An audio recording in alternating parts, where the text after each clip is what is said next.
हाँ चलिए ध्यान दीजिए आप लोग। हमने कल जो है एक के ओब्यूल का स्ट्रक्चर पढ़ा था और ओब्यूल के स्ट्रक्चर के साथ साथ में हमने ओवरी के बारे में पढ़ा था कि ओवरी में कुल कितने पार्ट होते हैं, ओब्यूल में कितनी लेयर पाई जाती हैं और कौन सी लेयर अंदर की होती है या कौन सी लेयर बाहर की होती है। जैसे हम इनर इंटेगुमेंट या आउटर इंटेगुमेंट के बारे में बात किया था हमने, ठीक। तो उसी प्रकार से आज वहाँ से थोड़ा और आगे बढ़ेंगे और आगे बढ़ते समय उसमें हम आज गुरु बीजाणु जनन के बारे में पढ़ेंगे। ध्यान दीजिएगा, आज हम गुरु बीजाणु जनन के बारे में पढ़ेंगे।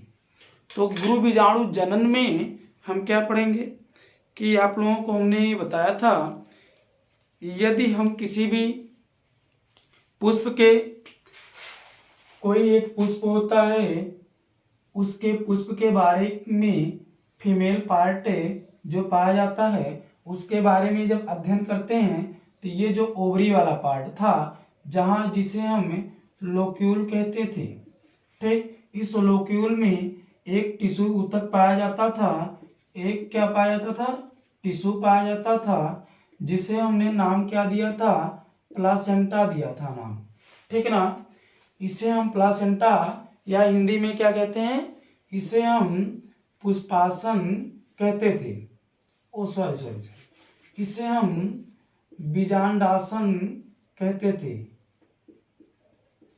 अब ये बीजांडासन के बारे में हमने बात की थी। उसके बाद इसके ऊपर एक संरचना पाई जाती थी जिसे हम फ्यूनिकल या बीजांड ग्रंथि कहते थे और ये जो संरचना है इसी को हमने क्या कहा, ओब्यूल कहा था। ओब्यूल के बारे में हमने पढ़ा था, क्या पढ़ा था कि ओब्यूल जो है कुछ इस प्रकार से हमने संरचना बनाया था ओब्यूल का।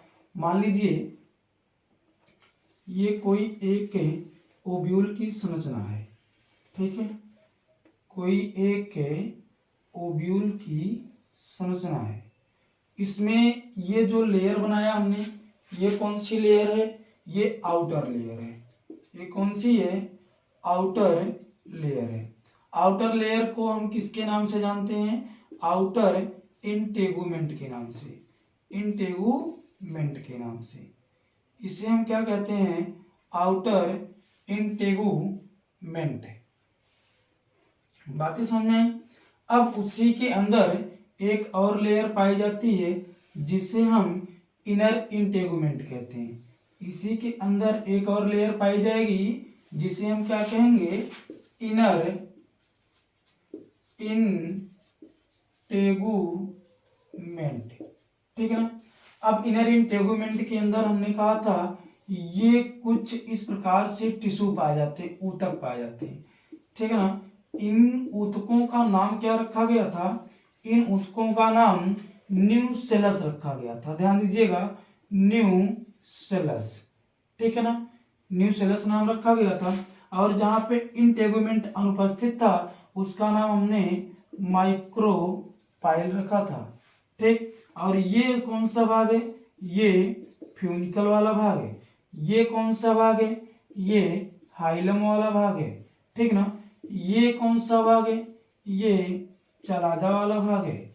जहां पे अधिक मात्रा में थोड़ा सा विकास कर जाता है फ्यूनिकल, ठीक ना, उसे हम क्या कह देते हैं, रेफी कह देते हैं। तो ये वाला भाग क्या हो गया, ये रेफी हो गया, मतलब ज्यादा उभरा हुआ भाग जो था। अब हमने क्या कहा कि सबकी प्लॉइडी लेवल इसमें 2n है। अभी तक जितना भी हमने पार्ट पढ़ा ये सभी का सभी टोटल पार्ट या स्पोरोफाइट के अंतर्गत आता है, इसको नोट रखिएगा। और स्पोरोफाइट के अंतर्गत आता है, इसलिए सबकी प्लॉइडी लेवल कितनी हो जाएगी, 2n होगी। ध्यान दीजिएगा, हमने क्या कहा कि ये सबका सब क्या किसके अंतर्गत आ रहा है, ये स्पोरोफाइट के अंतर्गत आ रहा है, इसलिए इसकी प्लॉइडी लेवल 2n हो जाएगी। तो यहां तक हमने पूर्ण रूप से कल पढ़ लिया था, ठीक। अब क्या पढ़ेंगे हम, ये न्यूसेलस कैसे विकास करके, ठीक ना, एक एम्ब्रियो का निर्माण करता है, एक भ्रूण का निर्माण करता है या एक एम्ब्रियो सेक का निर्माण करता है, जिसमें आप जानते होंगे कि 7 सेल या फिर 8 न्यूक्लियाई पाए जाते हैं। ठीक है ना, हम इसके बारे में बात कर रहे हैं, जिसमें क्या 7 सेल या 8 न्यूक्लियाई के बारे में हम बातें कर रहे हैं। अब क्या होगा कि इसी में से कोई एक कोशिका रहेगी।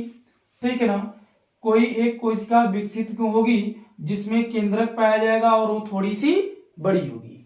जो कोशिका थोड़ी सी बड़ी होगी जिसमें सुस्पष्ट केंद्रक पाया जाएगा, पूर्ण रूप से विकसित केंद्रक पाया जाएगा, उसी को हम क्या कह देंगे, उसी कोशिका का नाम हम रख देंगे, ठीक है ना, मेगा स्पोर। ठीक है ना, या फिर हम इसको मेगा मदर सेल, ठीक है ना, जिसे हम हिंदी में गुरु बीजाणु कोशिका कहते हैं। क्या कहते हैं, फिर से नोट रखिएगा। हमने क्या कहा, हमने कहा कि ये क्या है, ये पूर्ण रूप से न्यूसेलस है। ठीक है, न्यूसेलस में कोई एक कोशिका पाई जाएगी जिसमें केंद्रक सुविकसित पाया जाएगा। केंद्रक तो सब में पाया जाता है, लेकिन ये कोशिका थोड़ी साइज में बड़ी होगी, इसको याद रखिएगा।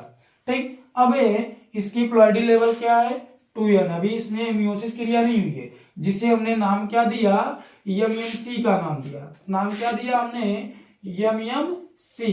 ठीक है ना, ध्यान दीजिएगा। एमएमसी यहाँ में मेल पार्ट वाले में भी पढ़ा था हमने, क्या उसका नाम था, माइक्रोस्पोर मदर सेल। इसमें भी एमएमसी नाम है, लेकिन यहाँ पे मेगा स्पोर मदर सेल होगा।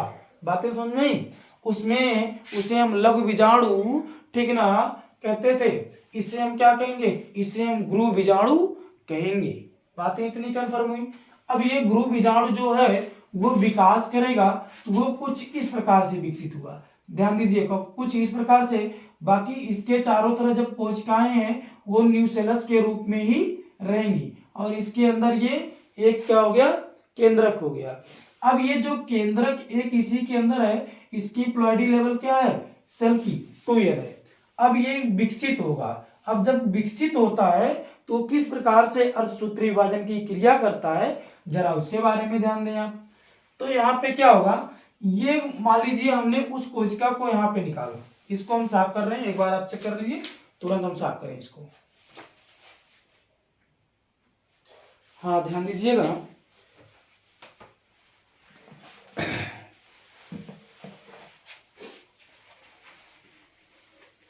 यहाँ पे फिगर पे आप कंसंट्रेट करेंगे। फिगर अगर आपको आ रहा है तो आप कहीं नहीं फंसेंगे, इसको ध्यान दीजिएगा।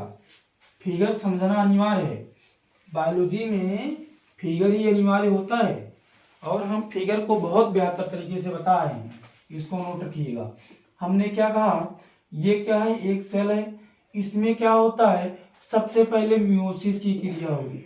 क्या होगी, मियोसिस। मतलब क्या, इसे हम कहते हैं अर्धसूत्री विभाजन कहते हैं। अर्धसूत्री जब विभाजन हो रहा है तो एक कोशिकाओं से ये कुछ इस प्रकार से 4 कोशिकाओं में डिवाइड होगा। पहली कोशिका बड़ी होगी, उसके बाद छोटी, उसके बाद छोटी, मतलब इन कोशिकाओं के रूप में ऐसे ही वो विभाजित होगा। जब इन कोशिकाओं के रूप में विभाजित हो रहा है तो सबकी प्लॉइडी लेवल कितनी हो जाएगी, n हो जाएगी। ये ध्यान दीजिए, विभाजन कौन सा हो रहा है, अर्धसूत्री वाला हो रहा है। जब अर्धसूत्री विभाजन होता है तो प्लॉइडी लेवल आधी हो जाती है, इसको नोट रखिएगा। अब यहाँ पे प्लॉइडी लेवल क्या हो गई, आधी होगी। मतलब यहाँ पे 2n था तो सबकी प्लॉइडी लेवल क्या हो गई, n होगी। अब ये जो कोशिका 4 कोशिका बनी है, इन चारों कोशिका को हम क्या कहेंगे, एक नाम देंगे, ठीक है ना, जिसे हम गुरु बीजाणु कहते हैं। ध्यान दीजिएगा, जिसे हम क्या कहेंगे, गुरु बीजाणु कहेंगे। इतनी बातें आपको समझ में आई। अब ये जो है, ठीक, गुरु बीजाणु है, ये गुरु बीजाणु परिपक्व होके अब क्या बनाएगा, एक विकसित एम्ब्रियो बनाएगा। एक विकसित क्या बनाएगा, भ्रूण बनाएगा, एम्ब्रियो बनाएगा। तो ध्यान दीजिएगा, हमने क्या कहा कि यहाँ पे अब ये पहली कंडीशन ये है कि इसमें से 3 कोशिकाएं जो होंगी माइक्रोपाइल की साइड की, वो क्या हो जाएंगी, नहीं सॉरी, जो 3 कोशिकाएं होंगी ऊपर की ओर डिजनरेट हो जाएंगी। जो माइक्रोपाइल के साइड की कोशिका बचेगी वही आगे चल के विकास करके, ठीक ना, एम्ब्रियो सेक का निर्माण करेंगी। हमने क्या कहा कि इसमें से 3 कोशिकाएं मान लीजिए ऊपर की डिजनरेट होंगी। जो बड़ी कोशिका जो माइक्रोपाइल के साइड की रहेगी कोशिका, ठीक ना, वो विकास करेगी। ठीक, तो इसमें माइक्रोपाइल की साइड की ये कोशिका है, तो ये क्या करेगी, विकसित होगी। और इसकी प्लॉइडी लेवल कितनी, n है। हैप्लॉइड है, डिप्लॉइड नहीं है, इसको याद रखना आपको। तो ये क्या होगा, अब ये विकसित होगा। जब ये विकसित हो रहा है तो मान लीजिए इसको हमने कुछ इस प्रकार से यहाँ पे बना दिया, उस कोशिका को हम लेके आए वहां, उसको और यहाँ पे बनाया, इसकी प्लॉइडी लेवल कितनी हमने कर दी, n कर दी। पूरी कोशिका की प्लॉइडी लेवल n की है। ठीक, इसे हमने क्या कहा, इसे हम, ठीक है ना, गुरु बीजाणु कह रहे हैं। बातें समझ में आ रही है। इसमें क्या हो रहा है, फर्स्ट समसूत्री विभाजन हो रहा है, फर्स्ट समसूत्री विभाजन हो रहा है। लेकिन नोट ये भी रखना है कि इसमें सिर्फ कायरोकाइनेसिस डिवीजन हो रहा है। कायरोकाइनेसिस डिवीजन का मतलब ये होता है कि सिर्फ और सिर्फ केंद्रक का डिवीजन हो रहा है। तो यहाँ पे क्या होगा कि इसमें इसके साइटोप्लाज्म का डिवीजन नहीं हो रहा है। किसका डिवीजन हो रहा है, सिर्फ इसके अंदर जो ये केंद्रक पाया जा रहा है उसका डिवीजन हो रहा है। तो केंद्रक का जब डिवीजन होता है तो यहाँ पे ये दो केंद्रक बन जाते हैं, ठीक है ना। और दोनों केंद्रक बन रहे हैं तो समसूत्री के द्वारा बन रहे हैं, तो दोनों की प्लॉइडी लेवल ये नहीं रहेगी, प्लॉइडी लेवल में कोई परिवर्तन नहीं आएगा, इसको भी नोट रखिएगा। फिर क्या हो रहा है, फिर एक बार सेकेंड समसूत्री विभाजन होगा। जब सेकेंड समसूत्री विभाजन होगा, ठीक है ना, तो इसमें भी सिर्फ कायरोकाइनेसिस डिवीजन होता है, ध्यान रखिएगा। मतलब क्या, सिर्फ और सिर्फ कायरोकाइनेसिस डिवीजन होता है। इसको हम इस प्रकार से भी लिख सकते हैं कि यहाँ पे लिख दें कि यहाँ पे ध्यान दीजिएगा, यहाँ पे हम इस प्रकार से भी लिख सकते हैं कि कायरोकाइनेसिस डिवीजन साइटोकाइनेसिस डिवीजन नहीं हो रहा है, कायरोकाइनेसिस डिवीजन साइटोकाइनेसिस डिवीजन नहीं हो रहा है। हम इसको भी शार्ट में बिल्कुल लिख सकते हैं, समसूत्री विभाजन लिख रहे हैं तो भी सही है, नहीं लिखेंगे तो भी सही है। बातें कंफर्म हुई। फिर ध्यान दीजिएगा, अब की बार जब होगा तो इसके अंदर अब कितने केंद्रक बनेंगे, 2 से कितने बन जाएंगे, 4 केंद्रक बन जाएंगे। फिर एक बार होगा तो 4 से कितने बन जाएंगे, ठीक है ना, ये ध्यान दीजिएगा 8 बन जाएंगे। और ये भी अभी भी कायरोकाइनेसिस डिवीजन ही हुआ है। अब ये सभी के सभी केंद्रक जो हैं वो अपने आप को क्या करेंगे, व्यवस्थित करेंगे।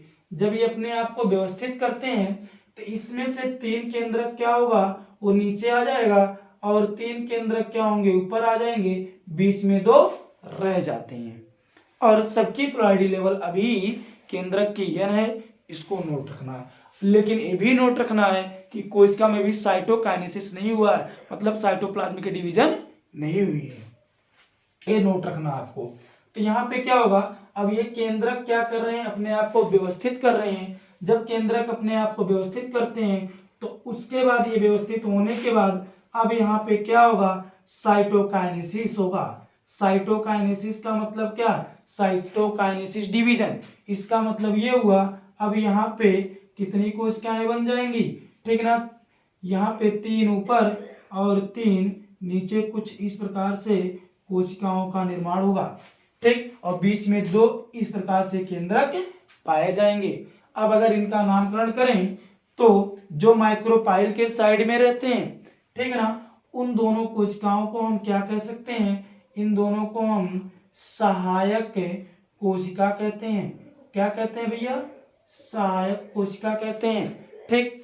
इसकी इंग्लिश क्या होती है, सिनर्जिड होती है। इंग्लिश क्या रहेगी, सिनर्जिड होती है। फिर इसी के जस्ट ऊपर एक सेल पाया जाता है जिसे हम एग सेल कहते हैं या फिर अंड कोशिका कहते हैं। बातें तो समझ में आ रही हैं, इसे हम क्या, एग सेल या अंड कोशिका कहेंगे। और ये जो आपका बीच में पड़ी हुई है 2 केंद्रक, ठीक है ना, तो इसे हम पोलर न्यूक्लियाई या ध्रुवीय केंद्रक कह देते हैं। इसे हम क्या कह देते हैं, ध्रुवीय केंद्रक या ध्रुव केंद्रक, ठीक ना, ध्रुवीय केंद्रक हो गया। ये तीनों ऊपर की सेल जो है इसे हम प्रतिमुखी कोशिका कहते हैं। प्रति, किसी बुक में मुख दिया, किसी बुक में मुखी दिया, तो उससे कंफ्यूजन नहीं होना चाहिए, बल्कि इसकी इंग्लिश हम लिख दे रहे हैं, ये एंटीपोडल है, ठीक है ना, एंटीपोडल सेल है। बात समझ में आई इतनी? ये कौन सी सेल है? एंटीपोडल सेल है भैया। अब यहां तक हो गया। अब हम बात क्या कर रहे हैं कि कैसे कैसे डिवीजन हुआ है, इसको क्या हम कहेंगे उसके बारे में सुनिएगा। हमने कहा कि ये एक कोशिका यहां से यहां तक हुई, एक कोशिका यहां से यहां तक हुई। एक कोशिका ध्यान दीजिएगा यहां से लेकर और ये पूरी की पूरी एक कोशिका कहलाएगी, ठीक है ना। ध्यान दीजिएगा थोड़ा फिर से, यहां से लेकर और यहां तक की पूरी सिंगल कोशिका है। इसमें दो केंद्रक हैं। कितने केंद्रक हैं? दो कौन केंद्रक हैं और कोशिका सिंगल है। और एक कोशिका ये हो गई, एक कोशिका ये हो गई और एक कोशिका ये हो गई। मतलब 3 ऊपर 3 नीचे, बीच में एक। कुल कितनी कोशिका हो गई? 7 कोशिका हो गई। कितनी? 7 कोशिका हो गई। 7 कोशिका केंद्रक कितने हैं? 1 2 3 4 5 6 7 8। मतलब 3 कोशिका 3 केंद्रक नीचे, 3 कोशिका ऊपर, 3 केंद्रक उसमें और 2 बीच में आपको दिखाई दे रहे हैं। तो कितने केंद्रक हो गए? 8 केंद्रक हो गए। अब आपसे पूछा जाएगा, नोट के रूप में मैं बता रहा हूं, आपसे बोर्ड में क्वेश्चन पूछा जाएगा कि एक परिपक्व है भ्रूण में, ठीक है ना, इसका नाम अब हम क्या रख देते हैं? एम्ब्रियो रख देते हैं। क्या? Embryo sac. इसे हम क्या कहेंगे? Embryo sac. या फिर इसे हम अब क्या कहेंगे? भ्रूण कोष कहेंगे। बातें समझ में आई? इसे हम क्या कह देंगे? भ्रूण कोष। तो नोट में याद रखिएगा, एक परिपक्व है भ्रूण कोष में एक परिपक्व भ्रूण कोष में 7 कोशिकीय व 8 केंद्रकीय अवस्था होती है। 8 केंद्रकीय अवस्था होती है भैया। ये केंद्रकीय है, ध्यान रखिएगा, अवस्था होती है। कंफर्म हुआ? बिल्कुल आसान है, सिर्फ आप कंसंट्रेट करेंगे। ठीक, मैं एक बार फिर से रिपीट कर रहा हूं। हमने कहा न्यूक्लियस में एक बड़ी सी कोशिका है, ठीक ना, इसमें केंद्रक है और इसके चारों तरफ भी कोशिका है, ठीक ना, उसमें भी केंद्रक है, लेकिन ये उन सबसे बड़ी है। ये विकास करेगी, विकास करने के साथ साथ मियोसिस करेगी, मियोसिस करके 4 कोशिका बनाएगी। जो 4 कोशिकाएं बनेंगी उसमें से 3 डीजनरेट होगी, एक रह जाएगी। जो एक रह जाएगी वो कोशिका अब क्या करेगी? ये, ठीक है ना, परिपक्व, अपने आप को परिपक्व करेगी। जब ये अपने आप को परिपक्व करेगी तो यहाँ पे हमने इस कोशिका को यहाँ पे बनाया है, ठीक। अब ये परिपक्वन की अवस्था ला रही है, ठीक है ना, तो इसका केंद्रक में क्या होगा? सिर्फ कायरोकाइनेसिस डिवीजन होता है, मतलब केंद्रक का। अगर हम कायरोकाइनेसिस के बारे में बात करें तो कायरोकाइनेसिस का मतलब होता है सिर्फ केंद्रक का डिवीजन। यदि हम साइटोकाइनेसिस के बारे में बात करें तो साइटोकाइनेसिस का मतलब होता है सिर्फ साइटोप्लाज्म का डिवीजन। बात समझ में आ रही है? तो इतना भी याद रखिएगा, साइटोप्लाज्म का डिवीजन तब होता है जब कायरोकाइनेसिस हो जाता है। तो इसका मतलब पहले कायरोकाइनेसिस तब साइटोकाइनेसिस, लेकिन कभी कभी दोनों एक साथ, इसको भी याद रखिएगा। हम बात कर रहे हैं किसकी? यहाँ पे एम्ब्रियोसेक के मैचुरेशन की बात, कैसे वो मैच्योर हो रहा है उसके बारे में। तो यहाँ पे क्या हुआ? सिर्फ कायरोकाइनेसिस डिवीजन हुआ, तो मतलब केंद्रक का डिवीजन किया गया, जिसकी वजह से केंद्रक कितने हुए? 2। ये फर्स्ट था, ये सेकंड था। दूसरी बार में केंद्रक का डिवीजन जब हुआ, कायरोकाइनेसिस हुआ, 2 से कितने बनेंगे? 4। फिर एक बार और कायरोकाइनेसिस डिवीजन होगा तो 4 से कितने बनेंगे? 8 बन गए। अब ये 8 केंद्रक क्या करेंगे? अपने आप को व्यवस्थित करेंगे, अरेंज करेंगे, अरेंजमेंट होगा। तो 3 केंद्रक नीचे, 3 केंद्रक ऊपर, 2 बीच में। जो 3 केंद्रक नीचे रहते हैं, अब इसमें क्या होगा? यहाँ पे देखिए हमने लिखा क्या है? साइटोप्लाज्म का डिवीजन। तो साइटोप्लाज्म का डिवीजन जब हो रहा है तो यहाँ पे नीचे 3 कोशिकाएं, ऊपर 3 कोशिकाएं, बीच में क्या होता है? वो साइटोप्लाज्म का डिवीजन नहीं होगा, वो स्वयं एक कोशिका यहाँ से यहाँ रह गई। कहने का मतलब क्या हुआ कि मान लीजिए कुछ इस प्रकार से, ध्यान दीजिएगा, कुछ इस प्रकार से कुछ व्यक्तियों का ऐसे खेत था, ठीक है ना, कुछ ऐसे व्यक्तियों का खेत था। उसमें क्या हुआ? इन सभी व्यक्तियों ने अपने अपने खेत में, ठीक है ना, एक कटीला तार लगा दिया। सभी व्यक्तियों ने, एक व्यक्ति जो बीच में था उसने कुछ भी नहीं लगाया। तो जब सब व्यक्तियों ने घेर दिया अपने अपने खेत को, तो इसका खेत तो स्वयं का स्वयं घिर गया चारों तरफ से। अब इसका खेत जानवरों से बच जाएगा आराम से।